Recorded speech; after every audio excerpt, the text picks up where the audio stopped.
So please join us. And we are very happy to welcome this morning Christina Warriner, who is the New Hampshire State Director of Reproductive Equity Now. Good morning, Christina. Good morning. So good to have you with us today, a few days before the presidential election. Absolutely nothing is going on right now. So, and before we get into it, Larry, are you a Red Sox fan? Yes. Okay. I'm my sports loyalties are very flexible. Wherever I'm living, I root for those teams. Exactly. Yeah.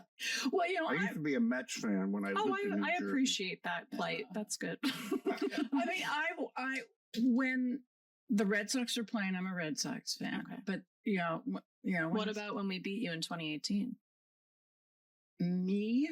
We beat the Dodgers. Did you? Yeah. Oh. Yes, that was 2018. I was a Red Sox fan that year. I like to hear it. Yeah, I was a Red Sox fan that year. There's a long story behind that. But yes, but when the Red Sox aren't around, then I go back to my roots. Totally get it. My Southern California roots. Anyway, Christina, we could talk baseball probably for the next hour. That would be fine with us. A distraction. But there is something going on, and Reproductive Equity Now is an organization that you are familiar with. Can you tell us something about your organization? Like, what are your goals and how you achieve them, that kind of stuff? Yeah, so I was with you all, I think, last year around this time, and we had just expanded into New Hampshire to become a regional organization across New England. But yeah, we've been on the ground now for over a year, and we are an organization dedicated to educating, activating, and advocating on behalf of reproductive equity. And what does that mean? That means that everyone has the ability to access the reproductive and sexual health care that they need, and that we're eliminating barriers to access. Of course, access to abortion is central to our mission. And we want full spectrum access to care. So that includes birth control, miscarriage management, maternal health care. And then if you choose to have a child, if, when, and how you choose to have a child, that you can raise them with dignity. So making sure that you have everything you need across your reproductive life. And we've seen threats. So that's why we arrived in New Hampshire. And I was so grateful to come home to my home state and to start this work. You named all those things that are kind of involved in reproductive health, but there's so much more. There's IVF, and that's also seems to be on the chopping block for a lot of people. So there's just so many aspects, and we've been hearing so many stories about women who either die or come very close to dying because they are not getting the care they need. They're not getting abortions when they have miscarried, and women's lives are at stake. They are at stake, and I think it shows that at what point we ask the question: at what point can legislators or politicians decide that they can intervene with a pregnancy? But the question more is, should they at all? Because we see that these policies, these one-size-fits-all policies, are failing women. How much suffering do we have to go through before we know that these are not policies that are supporting families or life in any way? They're actually taking people's lives. And, ever since Roe v. Wade was overturned, the number of abortions performed in this country has increased. So it's not like just taking away Roe v. Wade was actually reduced the number of abortions. I think if you really want to reduce the number of abortions, there are ways of doing that. Yeah, I think we have seen numbers rise, and I think that's because so many people in the country have banded together to make sure that people can access care across state lines. I think we've seen an increase in telehealth. We've seen shield laws in states that can provide care, protect providers to do that. Again, we are our own saviors in this post-Roe world, and we're banding together to do that. But again, it's the question of, should we be having to work this hard? Should your zip code dictate when and where you can access care. And we know that some people can't surmount those challenges, right? They're unable to take time off of work to travel for 6 hours somewhere. They don't have the funds to, get to a place or to afford access to care without the insurance coverage they need or whatever it might be. So we're all doing our best to take care of one another, but it shouldn't be this hard. There's a lot at stake in this upcoming election. And really, I know it seems like such an obvious statement. So can you kind of put that into words for us? Yeah. So the stakes of this election have never been higher. Abortion and reproductive freedom are on the ballot in every single race up and down the ticket. And we can start, with the presidential ticket.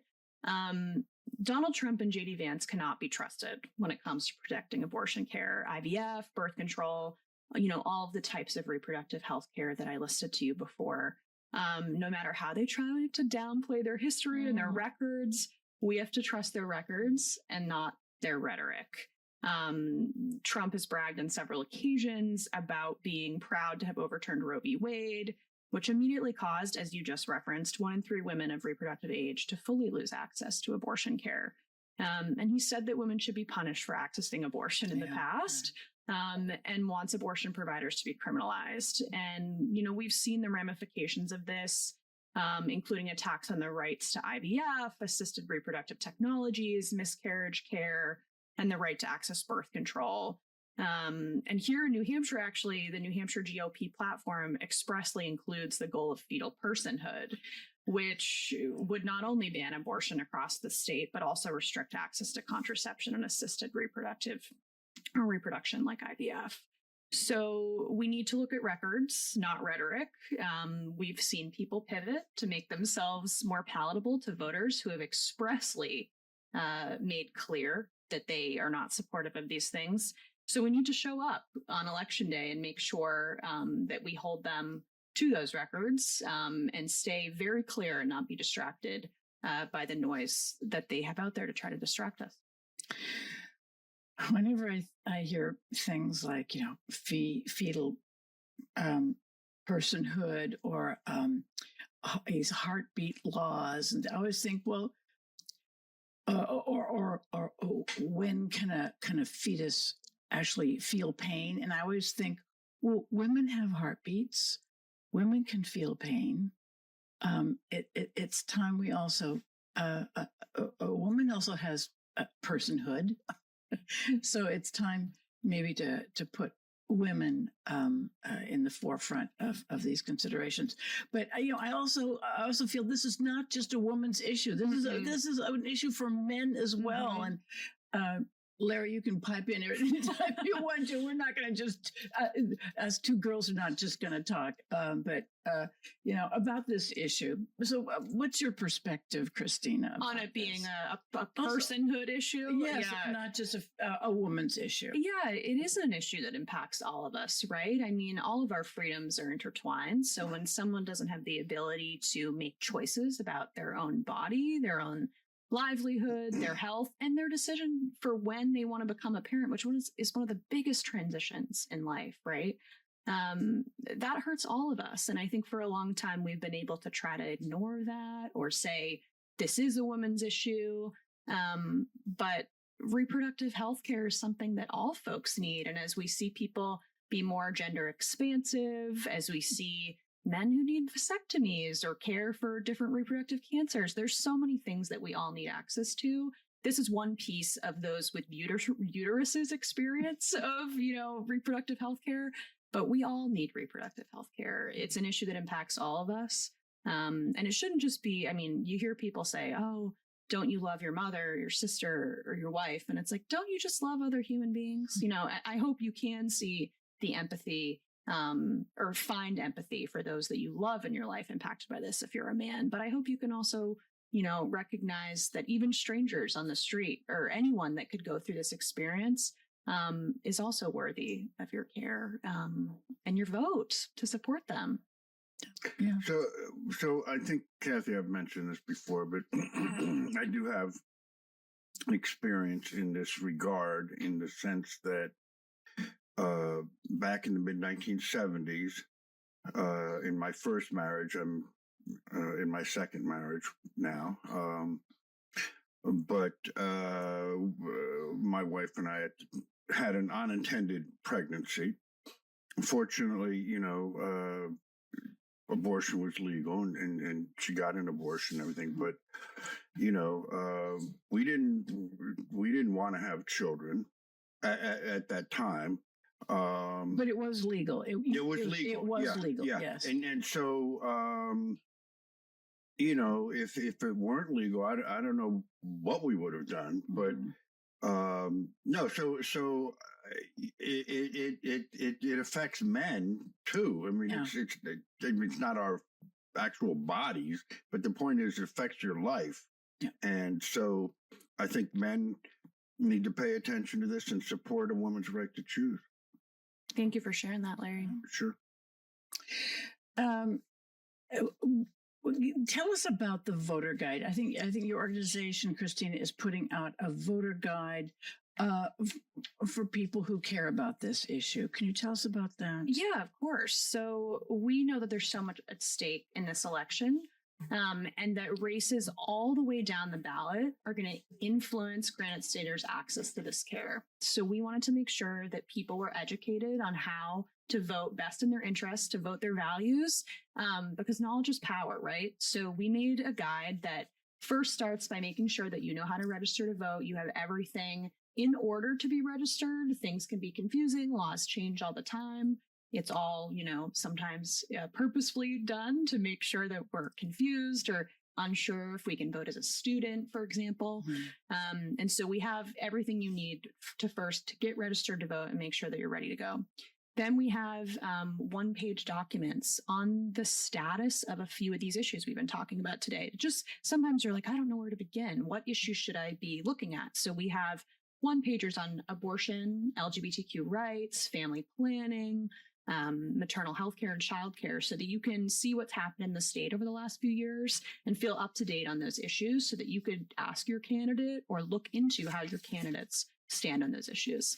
And then we have voting records for folks. So you can go to the town that you live in and see who your state rep is, who your state senator is, who your executive counselor is. We have 400 state reps in New Hampshire. So I think I have 5 personally over in Dover. So it's hard to, always know who those folks are. And we want to make sure people can see them and also see how they voted on some of these issues so that they can then decide, is this someone I would want to support in the future or perhaps not? And then a lot of tools to share this information with your friends and family, your neighbors, your community, to make sure they also know how to vote down ballot. I just can't emphasize enough how important it is to vote down ballot. The reason we have not seen Repro majorities in the past in New Hampshire is because of bubbles that were left unfilled. And that's okay.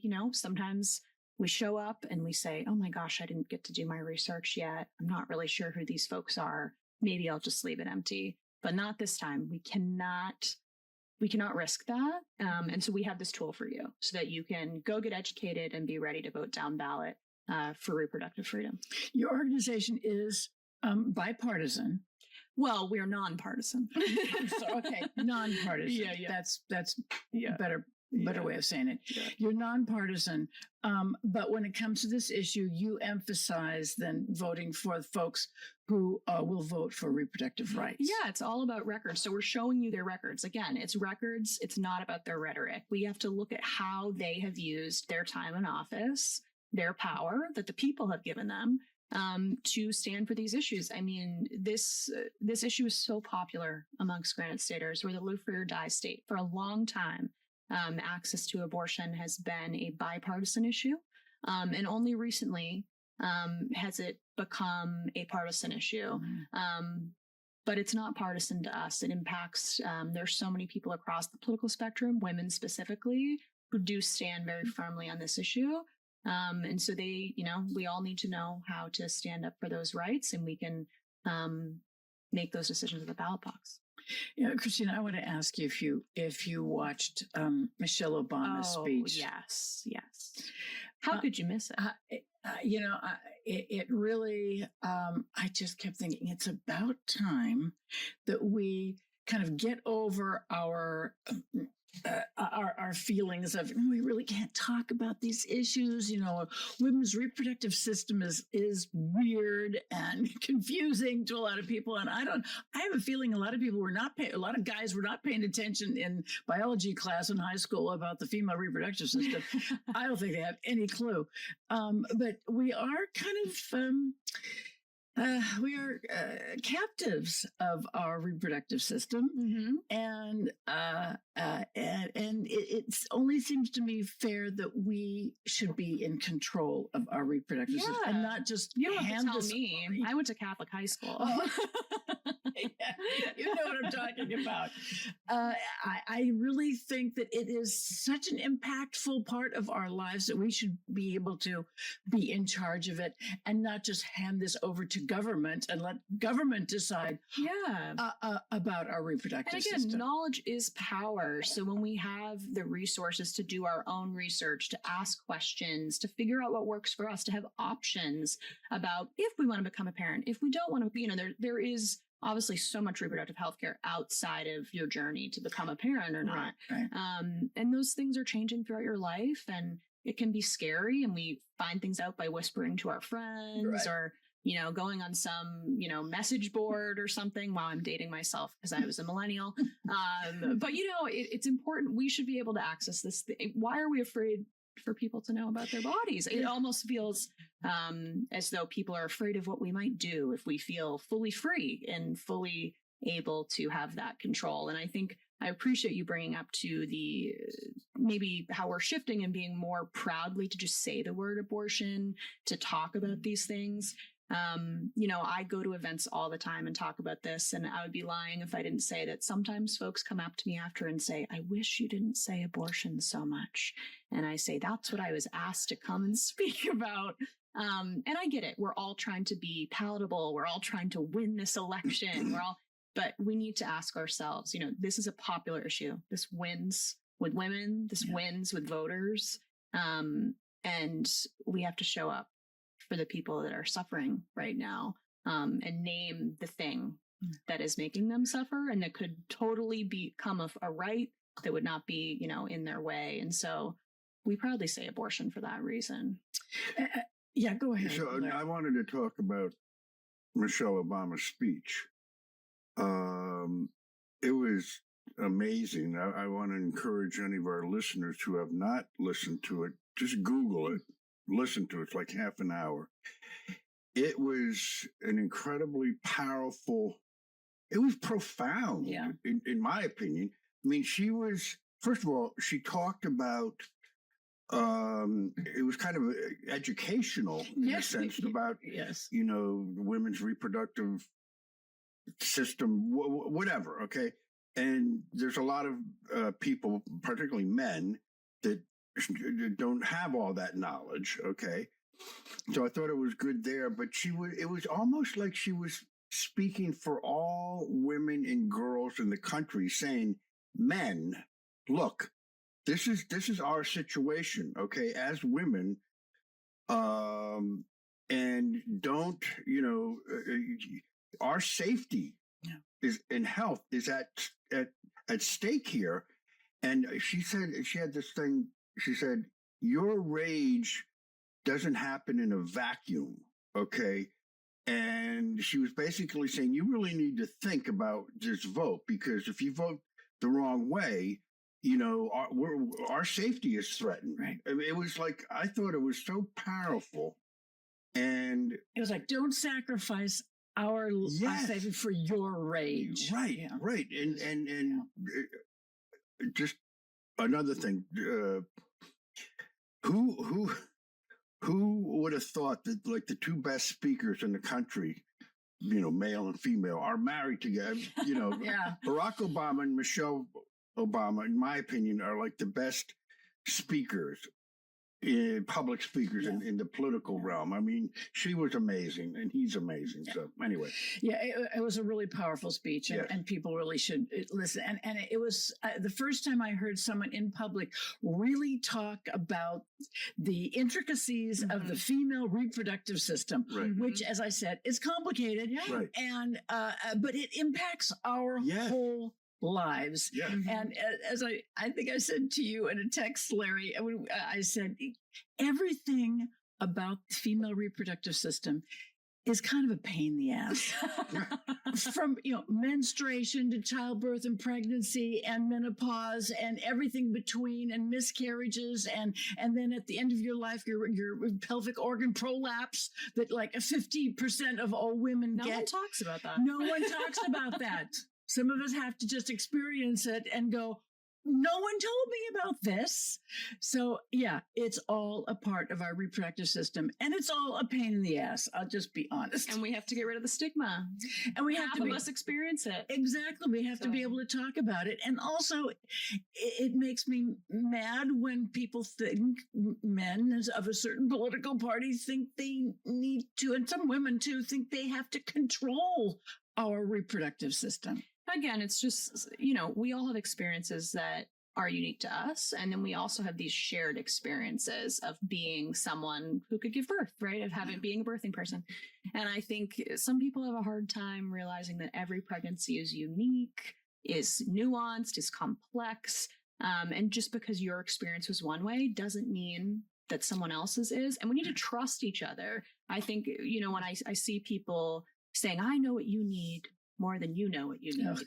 That's not it, right? We need to listen to each other. We need to listen to these nuances, and we need to take care of each other. And that's not by legislating a one-size-fits-all model, which we've seen attempts to do here in New Hampshire. Just in the past year, we saw an attempt for a 15-week ban. We saw an attempt for a 15-day ban.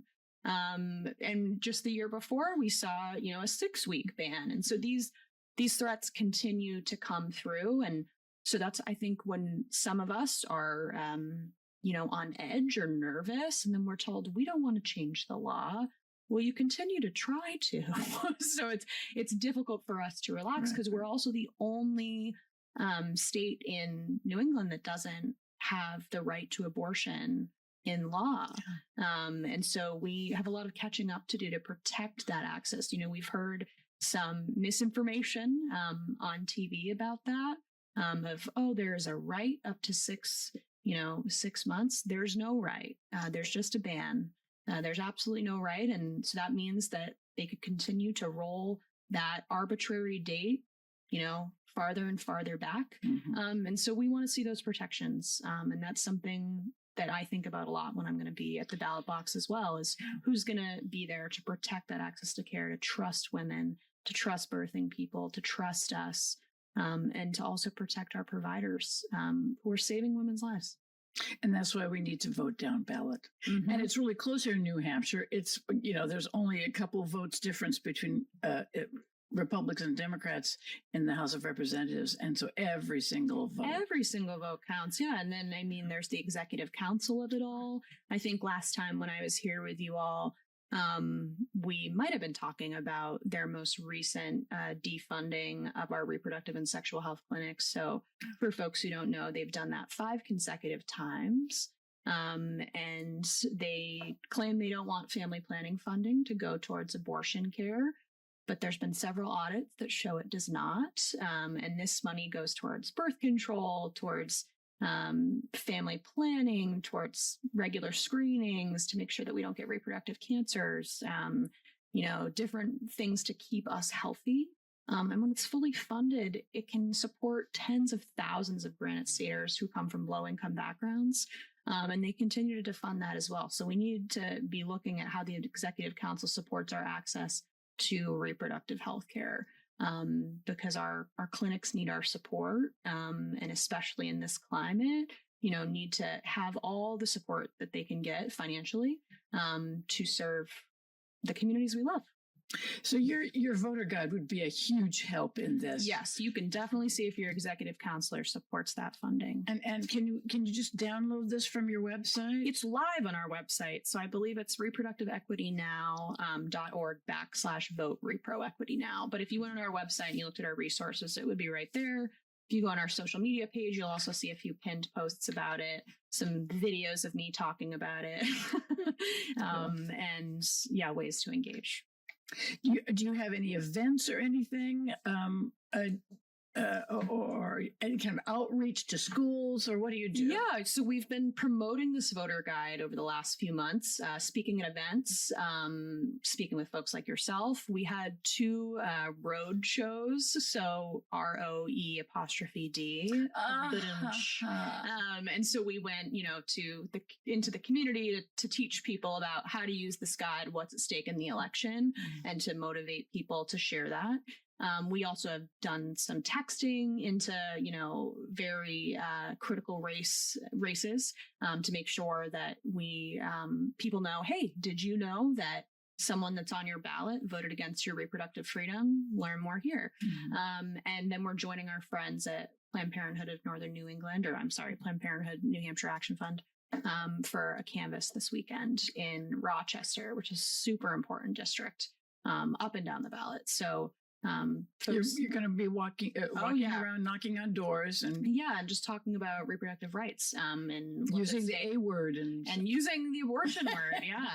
So we're excited to be joining with them, and but there's so many ways that people can continue to get involved. So I would also just say, you should look at this guide, look at these down ballot races, and make sure that you talk to your family, friends, and neighbors. We joke, talk to your hairdresser, talk to your barista. There's so many of those people you have nice interactions with, often, but you might not exactly know, where they stand, or also if they're just fully, educated and ready to go to the polls, because people have busy lives. They have so much going on. So don't regret not having a conversation on November 6th. All this information is there for you. Share it. On social media, in text messages, and ask people to join you in voting for reproductive freedom this election day. The anti-abortion folks are also known for giving out misinformation and actually lying about abortion and the results of abortion. Like, it causes breast cancer and all kinds of ridiculous claims that are simply not true. How do you are you actively engaged in pushing back on the misinformation like that? We are. We know that the foot soldiers of the anti-abortion movement are so-called crisis pregnancy centers or anti-abortion centers, and they dissuade pregnant people by giving them misinformation from accessing abortion care. They're not HIPAA compliant, they're not regulated health centers, and they are dangerous to women because, again, knowledge is power, and not sharing truthful information to someone who's coming to you in a moment of either just crisis or nervousness or transition, you want to build that trust. And they're eroding that. And then we hear from our friends at real sexual and reproductive health clinics how when patients then come there, they're like, well, can I really trust you? And so we have showed a documentary called Preconceived, both here in Portsmouth. I believe your wife came, Larry, and in Concord as well, that talks about this anti-abortion center movement, how well organized and funded they are by some national organizations, and the ways that they're tracking our data, and they're very close ties to, the Right to Life movement, and want to make sure that people, and then would have these talkbacks after that let people know this is where you can access real care in the community. This is how you can, we have an anti-abortion center guide as well on our website. So you can, we list all of them in New England so that you can be aware, but also if you're picking up on something, you might be able to let us know or other folks know and identify these bad actors. So there's 22 anti-abortion centers that we've identified in New Hampshire. Really, 22? Yeah. So it's really, and knowledge and education is really the only way we can hold them accountable. So we're going to keep beating that drum and educating people on that to make sure that that's not where someone is going when they need to access care. Do they try and trick people and saying, oh, you're not as far along as you? That is a tactic that we've definitely heard about, and it's detailed pretty well in this documentary, Preconceived. They're usually, not licensed to provide ultrasounds. And so that's also a deep concern. And they pay for usually paid advertising. So when you look up where can I, access an abortion, it's the first thing that pops up on your Google search bar. So it's important to, and they offer a lot of free services as well, free ultrasounds and things that are enticing to people. And so, it's really concerning, and we need to make sure that people know about that. And again, that's why Reproductive Equity Now has this anti-abortion center guide. You can find that on our website as well. Learn about all the way from the national movement of it to how it impacts you here in New Hampshire, across our region in New England. And if you feel so motivated, how to, write a letter to the editor, talk to your city councilors to make sure that no funding is going to these centers from your town budget, and just different ways that you can hold them accountable in your community. Project 2025 also, talks about this, and they've got a kind of a rather biblical or medieval viewpoint of women's role in the world, or people with uteri or whatever we're saying these days. And there are also plans afoot to monitor women's reproductive system, their menstruation cycles, their pregnancies. And it feels like it is a huge incursion into our private lives. Yes. Yeah, it's a huge issue. And I think, we've seen Donald Trump and JD Vance try to separate themselves from this, but they cannot separate themselves from this. From Project 20. Yeah, they can't separate them. And, it not only calls for a national abortion ban, but as you said, a creation of new prosecutorial positions to criminalize abortion providers and patients for their pregnancy outcomes. It's such an overreach into our privacy, into our autonomy. It's not what the Granite Staters stands for, but I don't think it's what our nation stands for either. And we need to take these threats as, serious. They have laid their plan out for us. They have laid it out. So we need to really reject that at the polls on Tuesday. Yeah, there are so many scary things in Project 2025, but I think this control of women and their reproductive cycles and lives, and that it's really not up to us anymore, and that there are people who do want to get rid of birth control and not make that available to women. Yeah, and this is all a cascading, plan to control women and birthing people's lives even more. And that's why, they won't stop with the overturning of Roe, right? No. It continues, and we've seen it continue. We've seen how this has, impacted access to IVF in Alabama, and continues to have people just have more questions and concerns about what rights they have and what they can do. And that confusion creates chaos, and it's hurting people. And so that's another huge piece of the advocacy that we do. And we know that the Biden administration recently, put forth a new proposed ruling potentially for access to birth control. And these are things that are so impacted by the federal government. And another reason to think about, who do you want to be in charge of our public health system, of making sure that people have what they need. I don't want a Project 2025 person as my Department of Health and Human Services head personally. So no, that would be out of some kind of horrible dystopian novel or something. Or as the FDA commissioner. I can't even imagine. Yeah, or are they talking about RFK Jr. now? Is he? He's going to be put in something health. Well, what do they want? According to what he said the other day, Trump promised him, you can be in charge of like all the health agencies, the HHS, the CDC, whatever.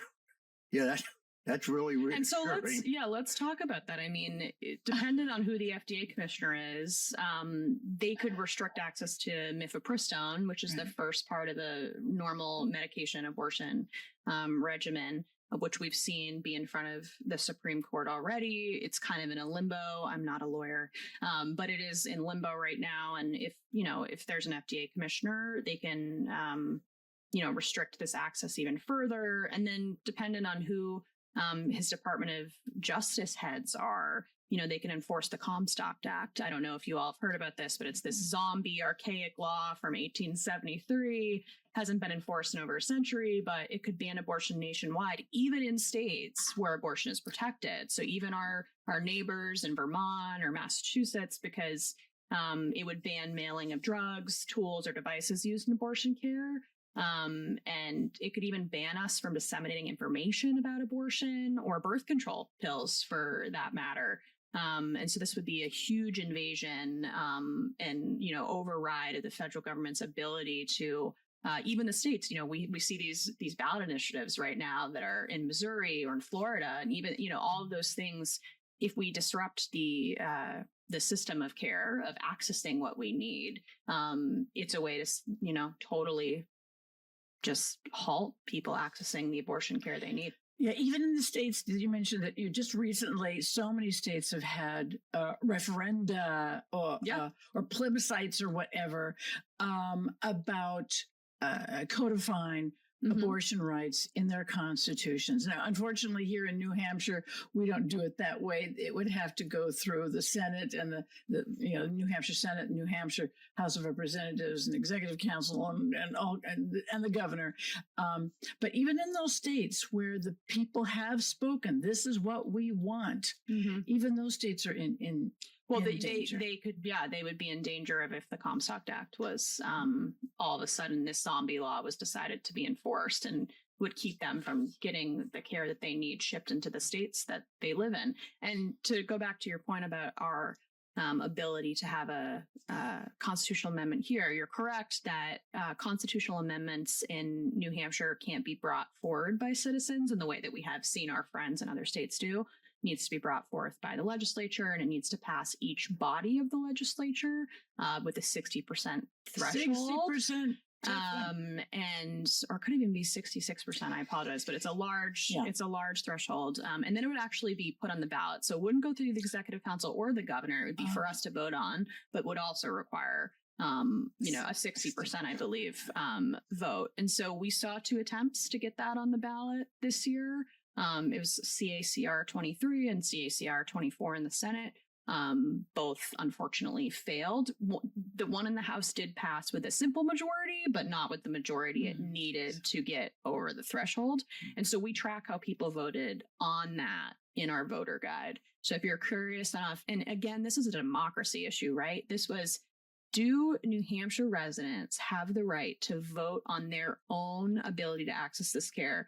If we're a live free or die state, it's not up to us. Let's put it on the ballot and let each person vote. And so they weren't only denying, they were denying us our right to even make our voices heard in that way. And so it's really important to think about the ties of democracy to our reproductive freedoms. And so I encourage you to look at how your state rep and state senators voted on those constitutional amendments to know if they supported your ability to make your voice heard or not on the ballot, which unfortunately it will not be on the ballot.